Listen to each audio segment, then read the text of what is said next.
Well, it looks like we're streaming, and welcome to the show, everybody. We'll wait for a few more people to turn up, and then we'll get going.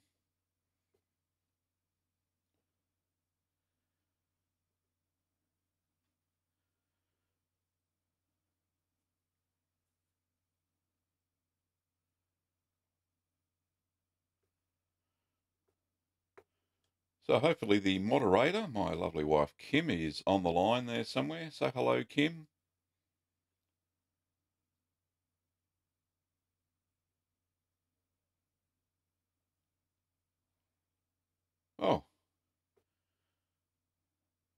Oh, there's Kim.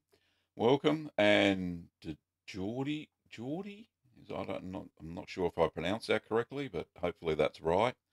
I'm not getting. My dashboard says it's not working. I'll just refresh that. And Chris is there, Northern Nights.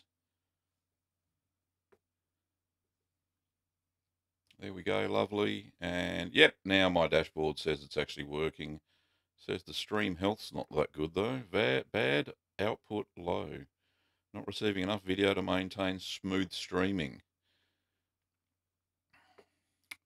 Anyway, I don't believe it, but looks like it's working all right. Let's have a look. Okay, who else we got there? We got Chris. G'day, Chris. Dan. G'day, mate. We got Sing Fu Wang. Hello. Yes, I'll be gentle. Don't need to be gentle here. Mickey D. G'day, mate. How are you from Tasmania? Ike Art Films. G'day. And we got Brian. Brianne. Oh no, Brian and Elizabeth. Probably both. We've got Calixtrum. Let's hang off with the questions just for a sec. We've got Michael, Lewis, g'day. And all right, so let's start the show, shall we? Well, g'day, Curd Nerds. G'day, Curd Nerds. Well, g'day, Curd Nerds. Well, g'day, Curd Nerds. Well, g'day, Curd Nerds. Well, g'day, Curd Nerds.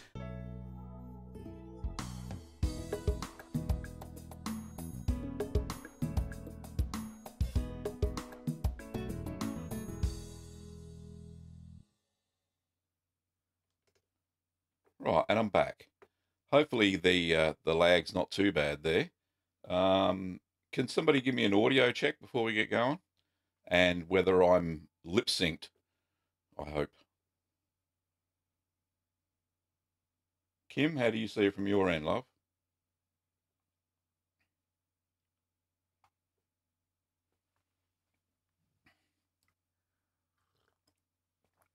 Okay.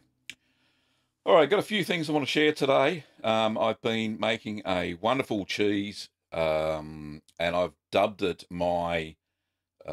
it's my Bloomy Goat Blue. Now, I did get a recipe from a book by Mary Carlin called Artisan Cheese Making at Home, but I heavily modified it. I think she called it a bloomy blue Sherv log. And it didn't look like that when I finished with it. Now, you may have seen... great, sound check's coming in. Excellent. Yeah, I heavily modified the recipe and including the shape and everything. But anyway, let me just show you something that I've been working on. Now, those of the last... who watched the last live stream would have seen that I tried for this cheese. You would have seen half of it going down the sink. Anyway, I managed to recover from that. So let me just show you something. So as you can see here, this is the Sherv cheese, and I've ashed it. So I put ash all over the top of it. And this is at day 5. So it took like 5 days to actually drain the cheese in the mold after that bit of disaster that I had. And then I put it into the maturation box. Now, I didn't close off the lid. So at day 9, you start to see a little bit of bloom there on the side. You can see some of the white Penicillium candidum growth. But the cheese is fairly moist. Now, at day 11, we started seeing some excessive, not excessive, probably the right amount of mold growth. There's a breaking through the ash layer. And then at day 15, totally coated. Now, these are probably ready. This was 2 days ago I shot this video. But I was just waiting for the top to get a little bit more sound, and then crack them open. But watch for a video tutorial on how to make my Bloomy Goat Blue very, very soon.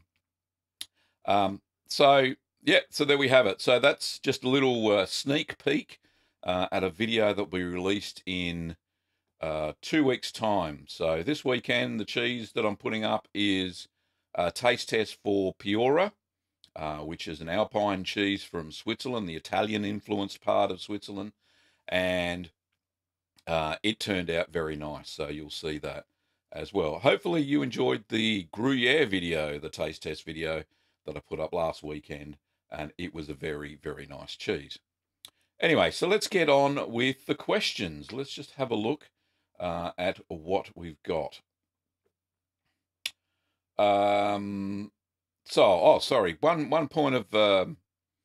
point of action, I suppose, for all you curd nerds out there. If you want to ask a question, depends on how fast the chat goes. Sometimes I just can't keep up.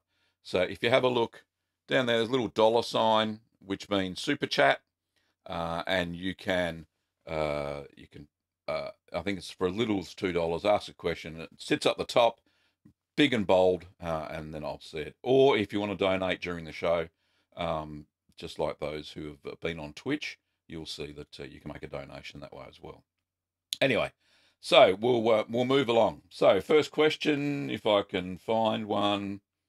More of a statement than anything else. Faye said, "You'd be proud of me, Gavin. I bought a 20-quart double boiler to make large cheese batches." So in metric, that's roughly just over 21 litres, if I remember. That's a big cheese, Faye. Well done.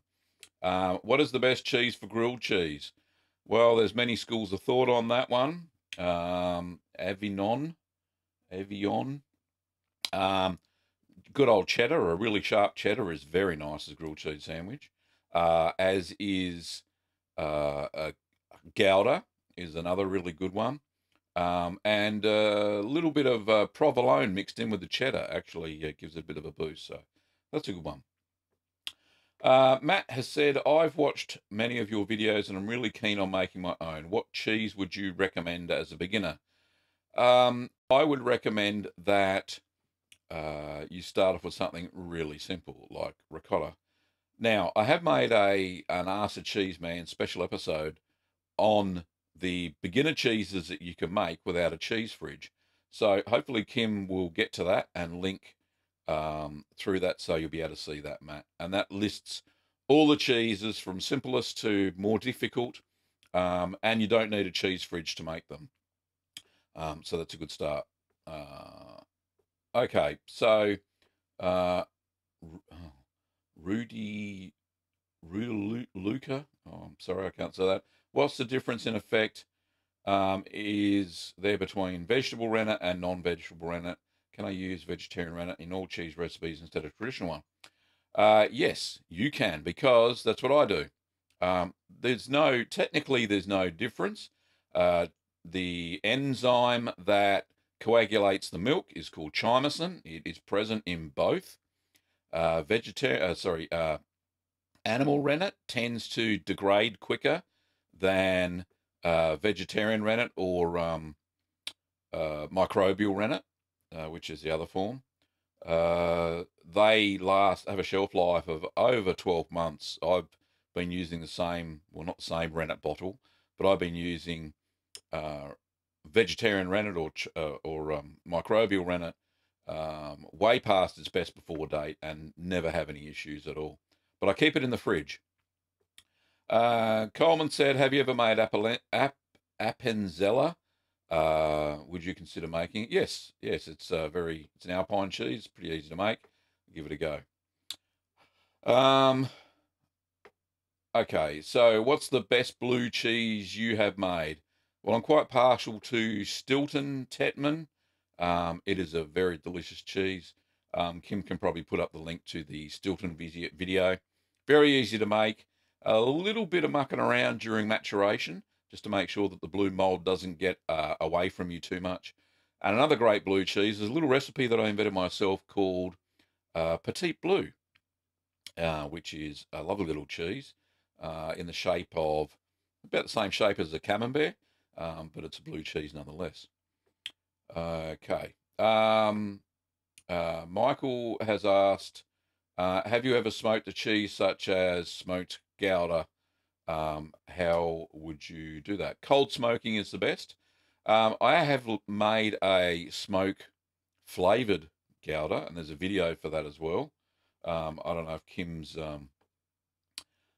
catching up with those. Your video links aren't working there, Kim, for that last one. I can't click on it.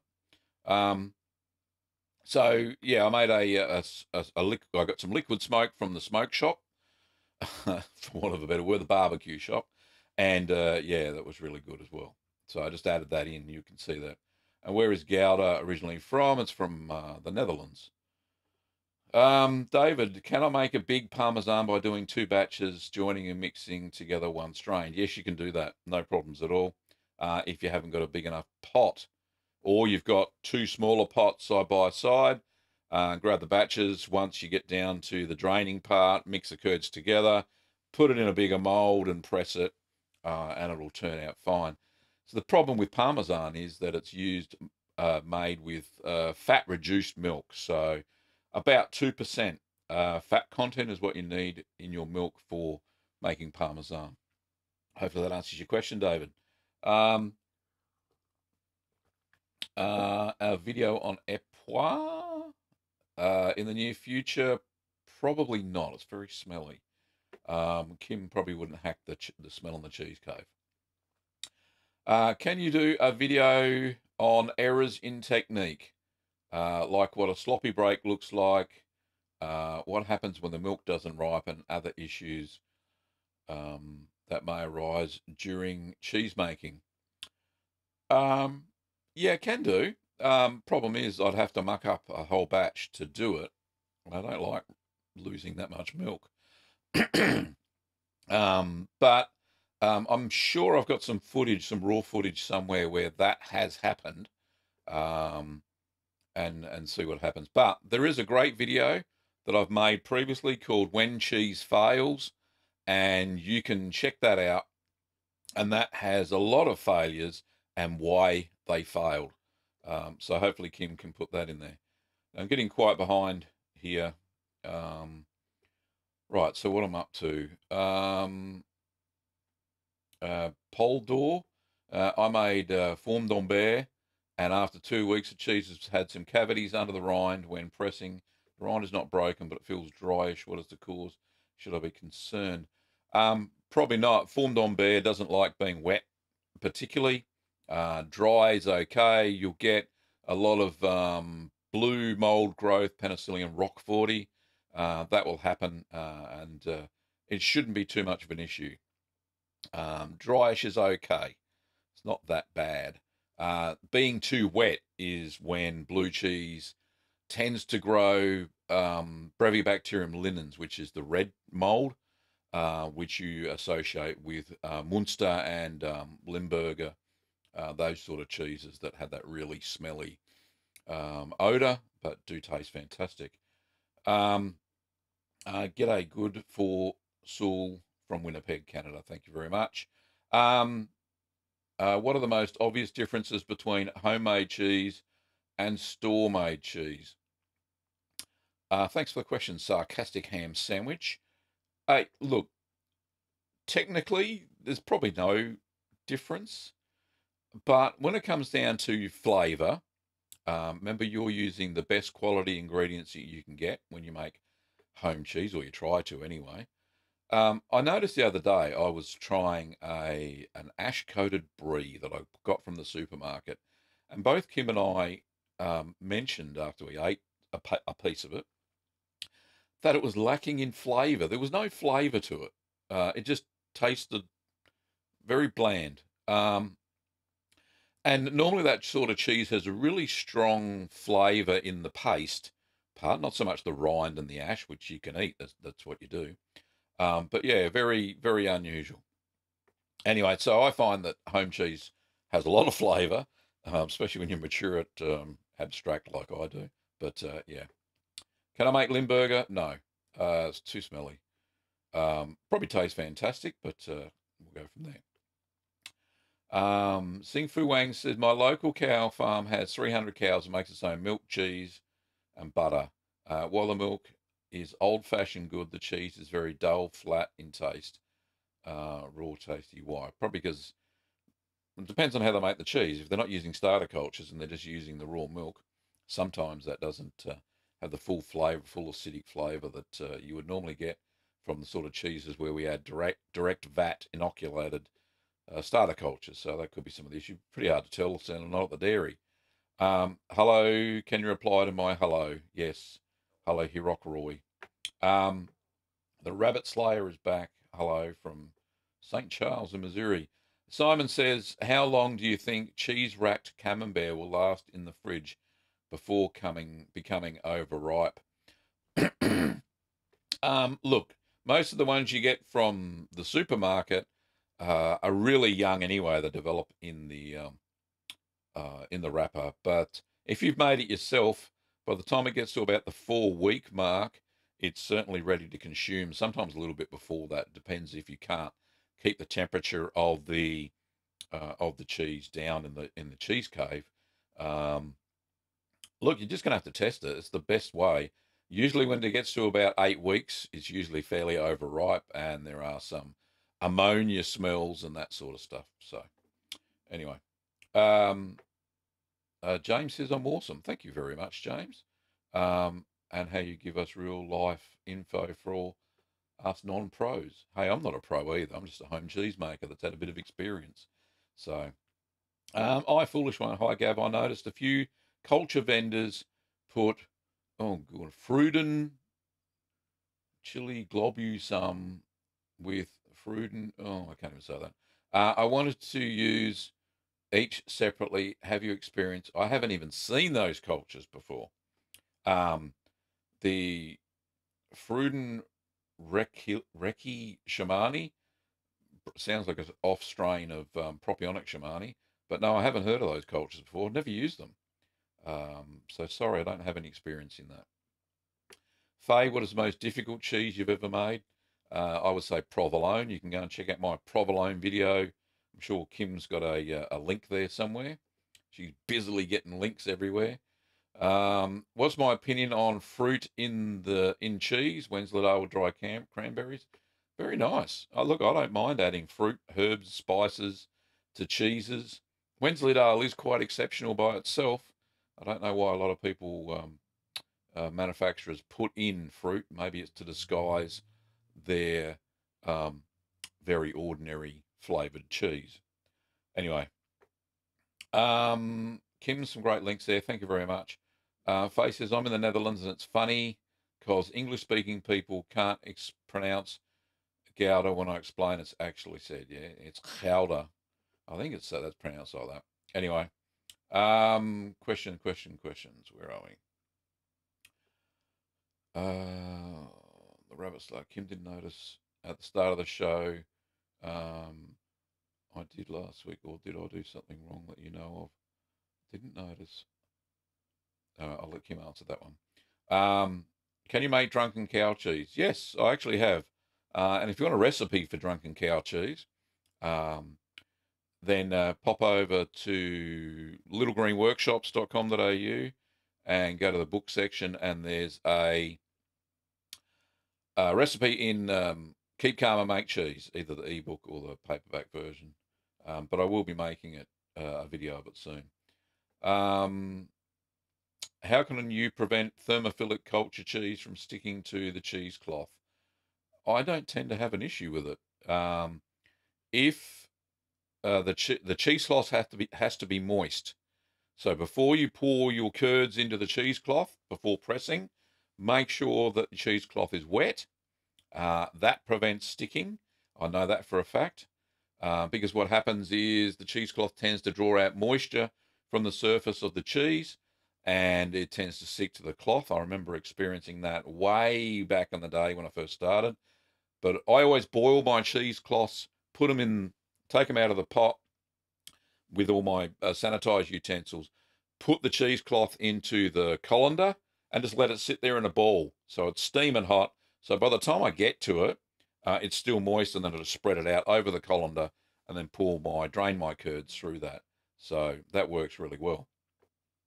How do you preserve hard cheeses once ripened? Is there a maximum aged?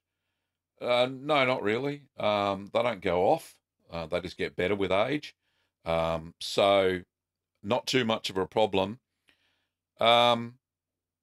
So really, you there's no difficult question. Like what I do once my cheese is mature from the cheese fridge, I will then cut it in half, put half of it in vacuum pack, and put it into the normal kitchen refrigerator.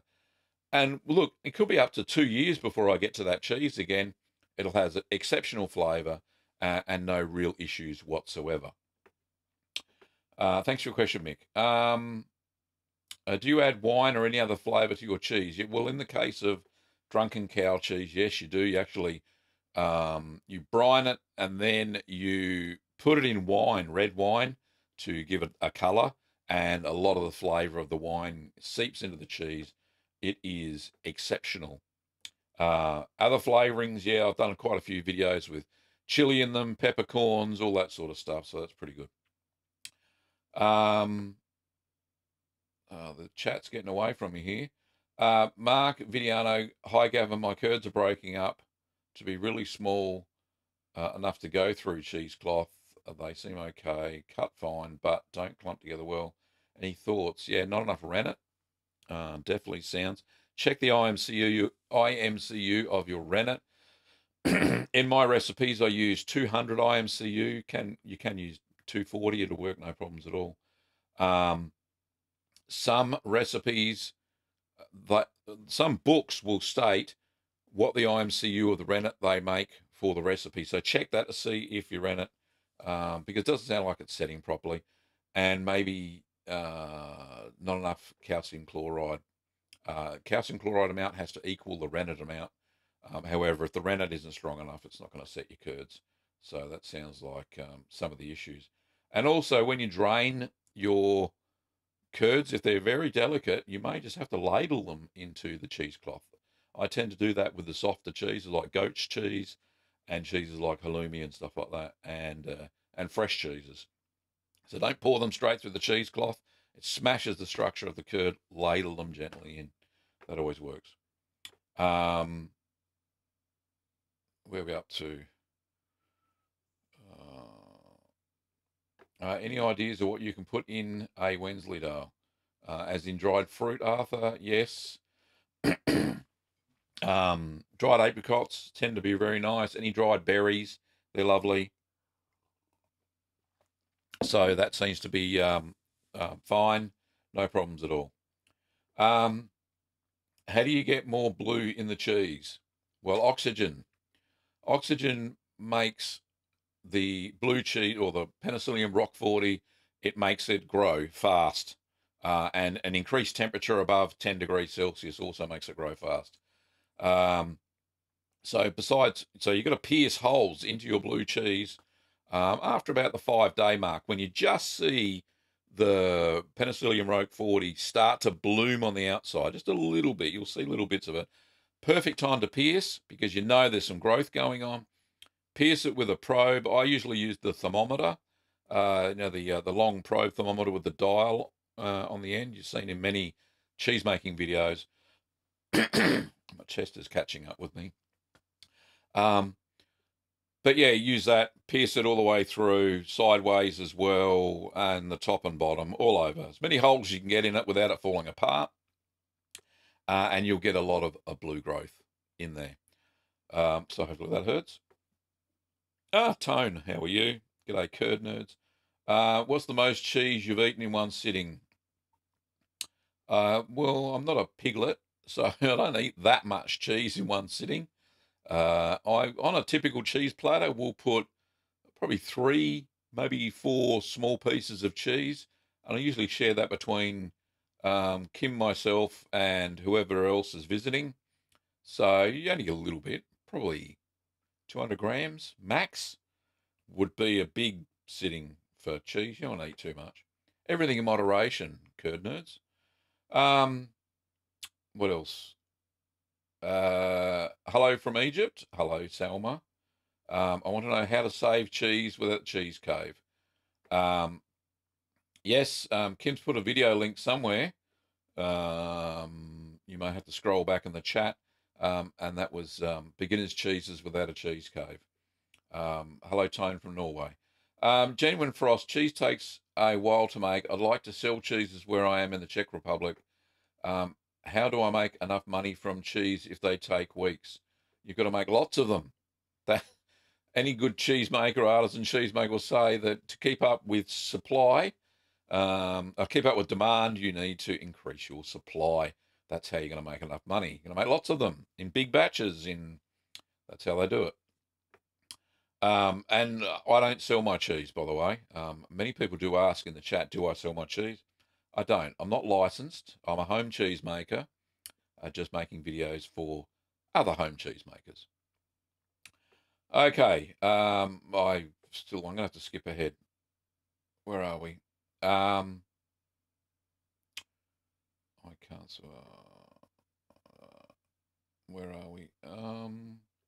What's my favourite cheese to eat? That's an oldie but a goodie. All of them.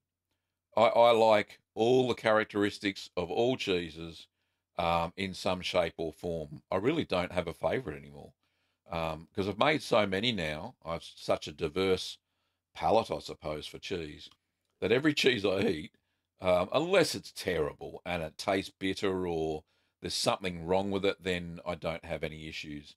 But real favourites, I would say, one that really surprised me, and I'll probably go on about this all the time, is Tilsit. It's such a beautiful cheese. That red mould coating and the flavour, it's just exceptional. It's just an amazing cheese. If you've never tasted a washed rind cheese before, go and make one or go and buy one. Even though the smell is quite pongy, you'll be very surprised, and it is very delicious. Okay.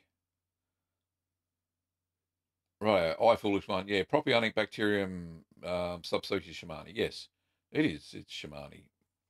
The other one is called Globosum. Don't know about Globosum. But yeah, the Propionic Shimani is for making eyes in Alpine cheeses or Italian cheeses or what have you. You know, the big eyes like in Emmentaler or stuff like that. So that works. Pepperoni Prepper. Hi, Gavin. I'm onto my third goat feta. Thanks to your inspiration and great work. Thank you very much. Yeah, that was a great. That last goat's cheese feta I make tasted amazing.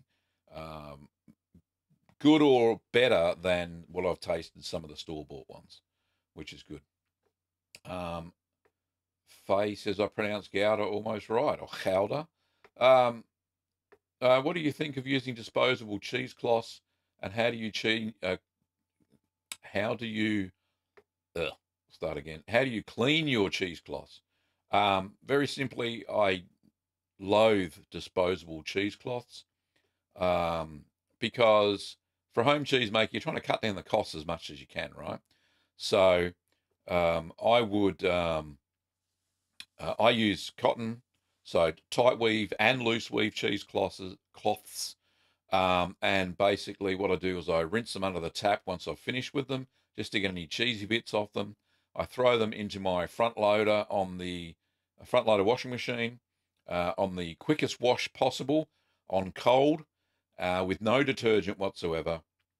I put into the fabric softener container, I put in half a cup of vinegar in there, pop it in. So during the final rinse, it gets vinegared.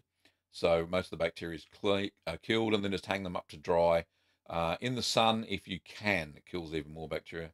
And then fold them up, put them away, and then next time you use them, just boil them in your pot with all your sanitized gear, all the stainless steel gear. That's what I do. Goodness me. Let's, where am I up to?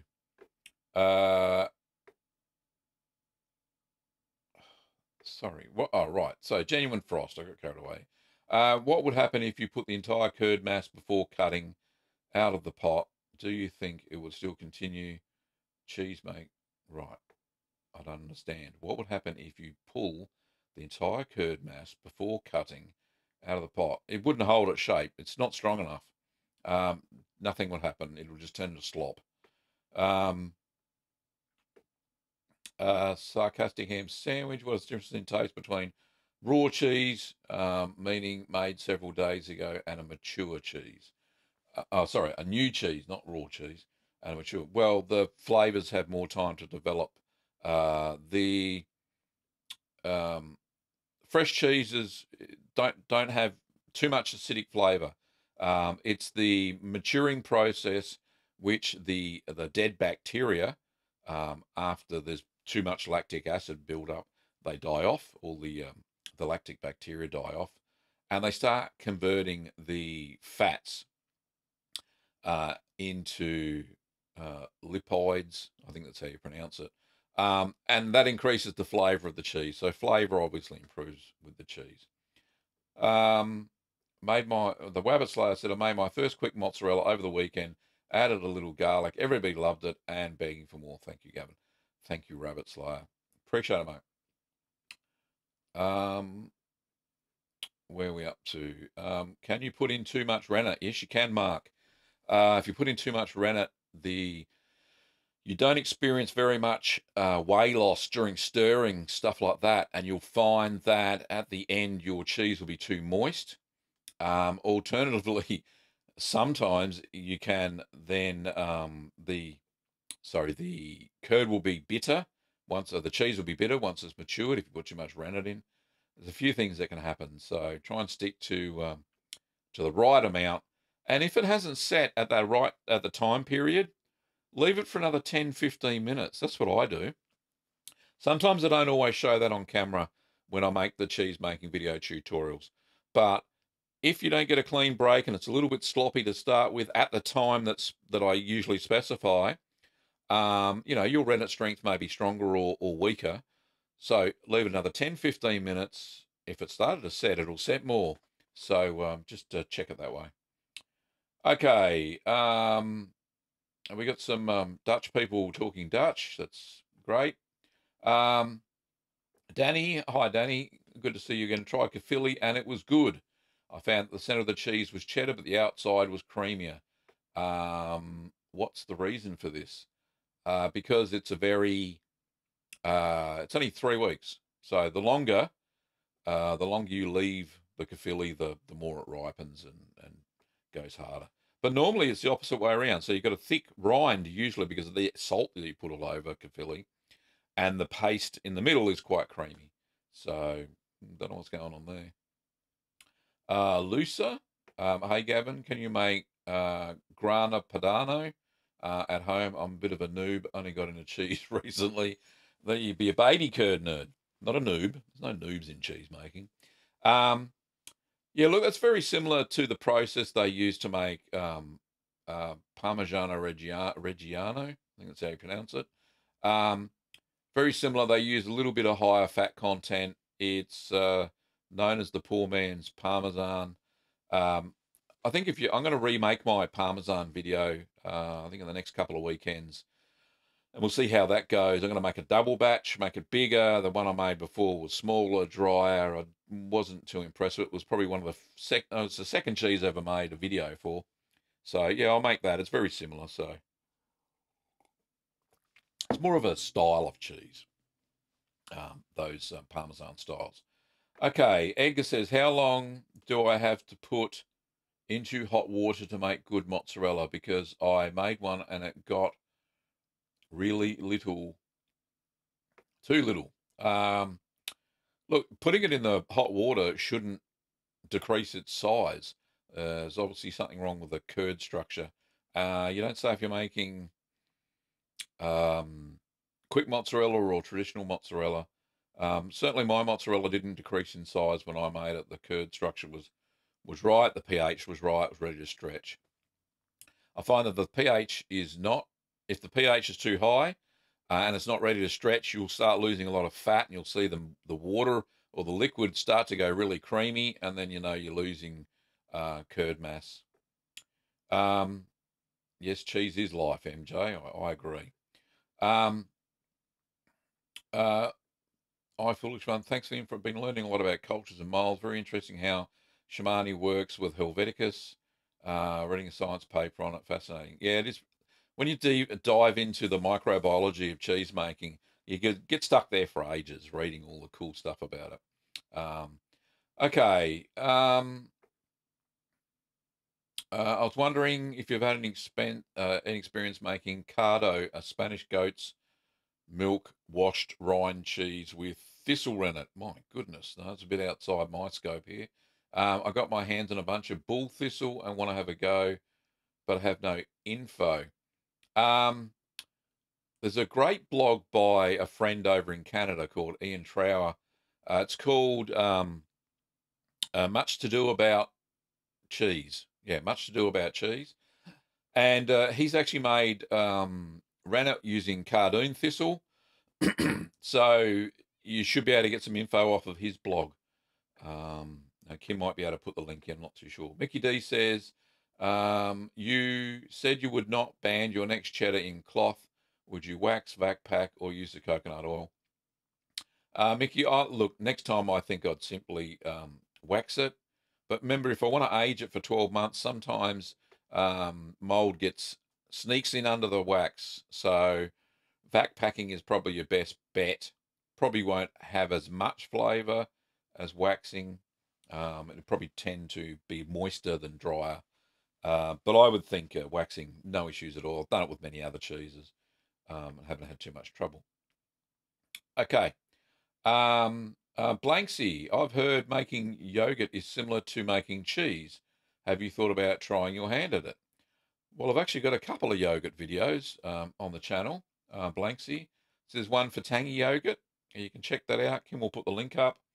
And the other one is soya yogurt, which I made just on a whim.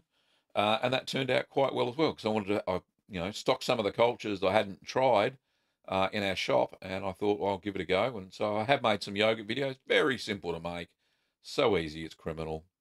Check it out. I'm in the US. Do you know of any stores that specialise in cheese making here?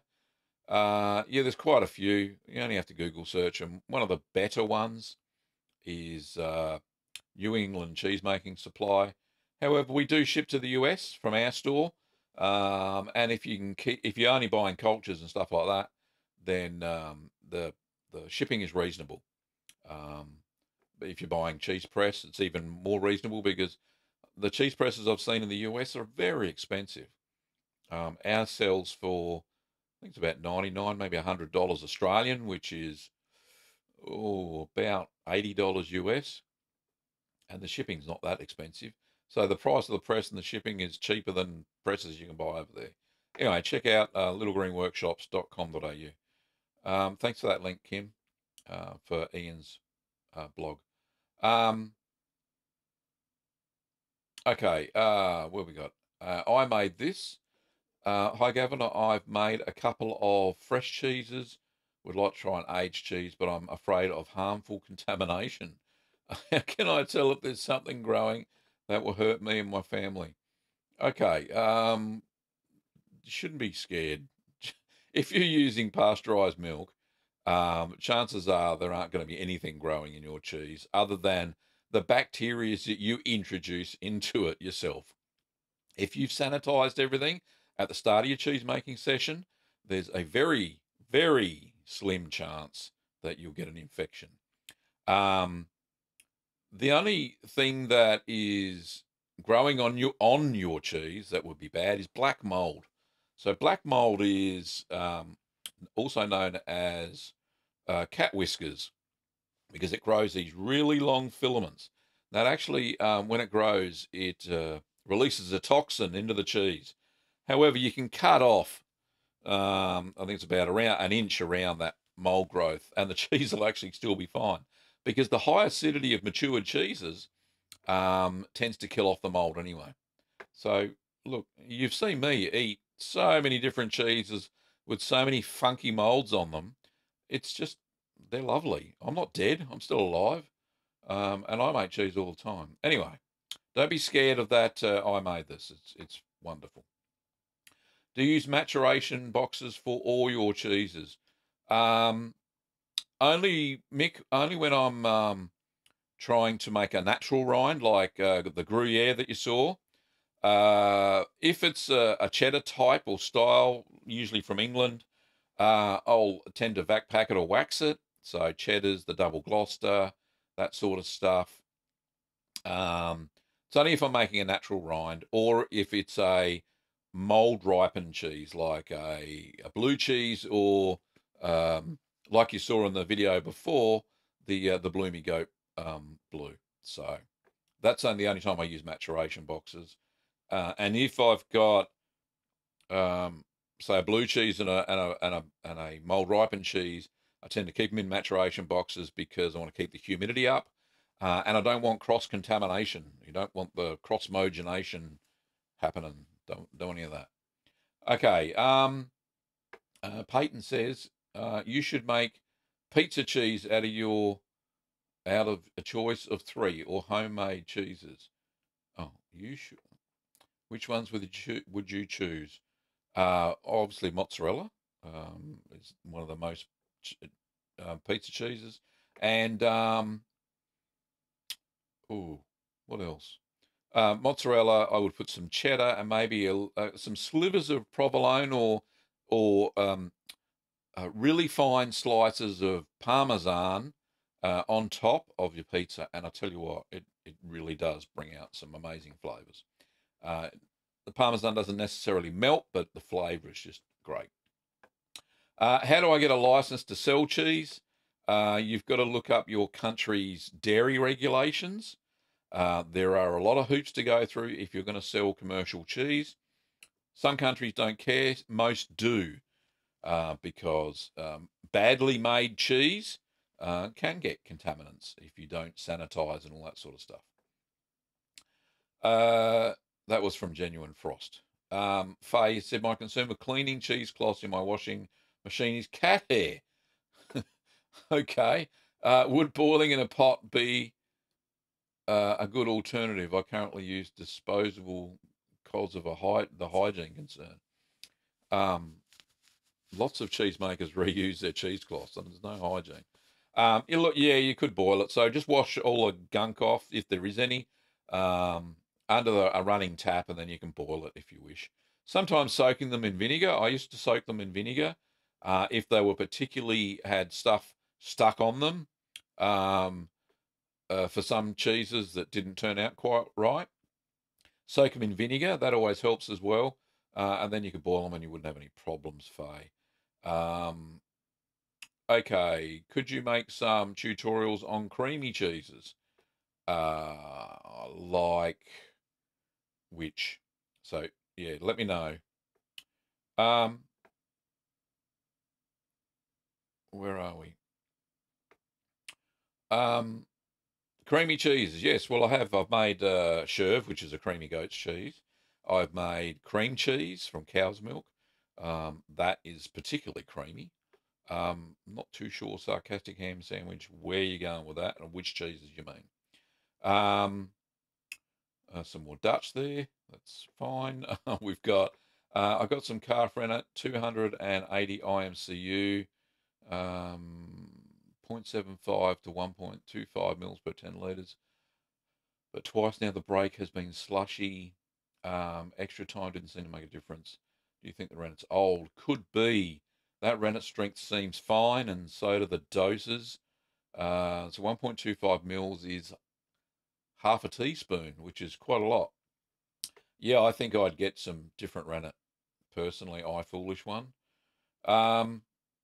Okay, thanks for the link, Kim, for the tangy yogurt. Have you ever made cheese using milk from just one cow? Yes, I have. I think the Romano video that I made was from a single cow in Tasmania. Actually, a friend came over with raw milk too. She actually froze the milk, which you can do. It turned out okay. The cream kind of separated a little bit and wouldn't incorporate back into the milk because it was frozen. But I'm just trying to remember the name of the cow. Oh, sorry. so many things have happened since then. But yeah, oh no, the cow's name was Sophie. So Sophie the cow provided the milk for this Romano cheese. It was delicious. I think the video that I made on Romano, if Kim can see, if she can find the link, you'll actually see me using that raw milk from just one cow. It was amazing. Bloody good cheese. Okay. Chat busy. Yes, it is busy. How can I show kids how to make cheese? This would be good during summer, outside, 25 degrees, fridge available. Cheese does not grow in the supermarket. No, it doesn't grow anywhere. You've got to make it. Look, I think a great little demo that I do when groups come to visit here. We used to do an open house for Sustainable House Day. And I used to do a demo for quick mozzarella. And I even used to have a microwave outside. It was no big deal, just on an extension cord. So, I can make it in 30 minutes, even less some days. And I just did a demo of quick mozzarella, and it was fantastic, and everybody loved it. And the good thing is you can pass it around afterwards, and everybody eats the cheese. It's great. So that's one way you could do it. Roxy says, how would you be able to make brunost? I think that's how you pronounce it. It's a sweet, creamy Norwegian cheese. It's different than you would typically make, so it will be interesting to watch. Hard to find in stores. Hang on, I'll just write that down. I think I've got a recipe for it. So that's the problem with some of these unusual cheeses, is to get recipes for them. It's difficult to make cheese without a recipe. Even if it's passed down verbally, they're great. But and some recipes that people have been sending through to me aren't recipes. They're like blog posts, and they list the steps, but no quantities of anything, what type of things. It's very technical cheese making, as you've seen in most of the videos that I make. Okay, so we're up to 47 minutes. So we've got 13 minutes to go. So last question from Mickey D. I'm having trouble getting the fridge up to 10 to 13. It's at 8 degrees in the room, but the fridge is only getting to 4. What effect will this have on my cheese? Mick, it'd just be slower maturation. The lactic bacteria needs a certain temperature range to be quite active, and convert the rest of the lactose into lactic acid. So it'll just slow down your maturation. So yeah, it's strange. We can have a chat offline, mate, if you want to talk about your cheese fridge. I think I sent you one of those external thermostats. So I don't know. We'll have a look. Faye says, thanks for asking questions. No problems, Faye. Not finished yet, but what have we got? Angry Skeleton Corn Man. I have a question about cheese molds. What are some places where I can buy food-grade stainless steel cheese molds in different sizes, or I prefer to stay away from plastic molds? Look, I haven't had any trouble with plastic molds, but having said that, there are not many places that you can buy food-grade stainless steel molds. Very hard to get your hands on, and very expensive, which is why most home cheese makers will go with plastic. In fact, most commercial operations use plastic molds. Food-grade plastic, which is high-density polyethylene, or high-density polyethylene. So it's plastic number 2 for the international plastic codes. I know there is one place in the US that sells them. So New England Cheese Making Supply do 1 or 2 stainless steel molds. I don't think they're very big, but yeah, so that's probably the best place. Okay. Can I make a blue camembert? Yes, Marcus. It's hello, Marcus, from Flinders Island in Tasmania. Yes, you can make a blue camembert. It's called a cambonzola, which is a mash of camembert and gorgonzola. I have tried without success, so you won't see that video yet. But yeah, there are lots of videos for, not videos, recipes from cambonzola. That's the type of cheese you're looking for. Thanks, Kim, for the banning there and whatever was going on, and the Romano link. And Claire says, absolutely love your work, Gavin. My boyfriend is keen to start making cheese. What would you recommend as an easy one to get started with? Look, probably halloumi is a great one if you don't like particularly ricotta. So normal order, ricotta, paneer. I would do halloumi next, and then maybe branch out to queso fresco, then quick mozzarella. So there's some. Kim put a link up for. There's an Ask the Cheeseman episode called "Beginner's Cheese Making Without a Cheese Fridge." So check that out, where I describe and show pictures of different cheeses that you can mature without a cheese cave or cheese fridge to start with. Yeah, cool. All right, so we've got 10 minutes to go. I'm at the bottom of the question list, which is all good. So people always ask how they can support the channel and keep it going. Well, obviously, we do have a shop, littlegreenworkshops.com.au. That's always cool. International customers actually get 10% discount off the listed prices. And that's a permanent discount, which will be applied in the checkout. So if you pop over to the cheese making section of littlegreenworkshops.com.au, and there is a link from littlegreencheese.com. Just go to cheese kits and you'll get there as well. There's another way to get there. So that will work. And obviously donations via super chat down there are obviously graciously accepted. So that's no problems at all. And also Patreon, if anybody wants to support the channel on a monthly basis for as little as $1 US, you can go to patreon.com/ I think it's Greening Gavin is my username, but Kim will put the link in there, and then there'll be a link through the video anyway, after when it's in an archive. Brian, yeah, missed a question. Yeah, I'll probably missed lots of questions today. Can you make a video soon on making reblochon or reblochon? Yeah, reblochon. I think that's how you pronounce it. Yes, I have tried to make it before, but it didn't work. But yeah, I will be making some reblochon soon. Thank you, Captain Nibley. Appreciate it. Will you do the tofu kit soon? And would you try it without the kit? Oh, you definitely could. You just got to get some of that stuff that coagulates the soy milk. I've had soy milk sitting in the fridge for 2 weeks, so I'll probably have to throw it out and try it again. I did have it scheduled, but we had some medical issues myself last week. I was sick, sick as a dog, so couldn't do anything there. Do I ship to Canada? Yes, we do. Which blue cheese do I prefer? Stilton. Had noisy kids this week. Keep it up. Gavin, love your channel. Is there any type of cheese that can be made with iodized salt? In my country, only iodized salt is legal. Yeah, fresh cheeses are best if you're using iodized salt, because iodine kills the cheese cultures, the starter cultures. Just some final things.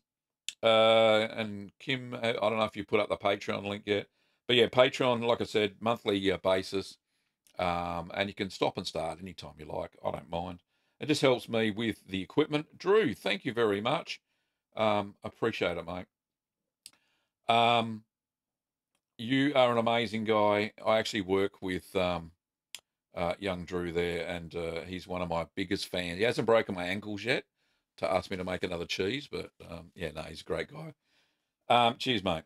One of the other things, the merch store. So lovely. Oh, here we go. So merchandise like this, certified curd nerd, and t-shirts and all that sort of stuff. Aprons. People have been buying the aprons, which are pretty cool as well for making cheese.